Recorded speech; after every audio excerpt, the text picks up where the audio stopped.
এটা তো নিজের জন্য, কিন্তু বায়োলজি দেবে না, ওই লাইনটা ভালো লাগবে। কিন্তু ওর ক্ষেত্রে ওটা দেখেছি ম্যাথসের ইন্টারেস্ট নেই, বায়োলজি বরঞ্চ দিলেও মানে মুখস্থ বিদ্যাও ভালো, মানে ওটাও ওর নিজের না, মানে ওর কি করবে কোনো কিছু রিড করবে না, ওই দিক যাবে, ইঞ্জিনিয়ারিং বেটার ঠিক আছে। আর পরের জিনিসগুলো ভালো লাগে, যদি চান্স পেয়ে যা যা খুব ভালো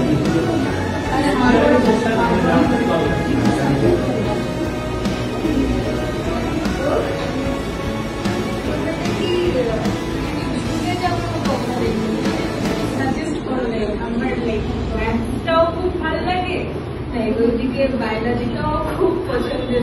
ভালো লাগে।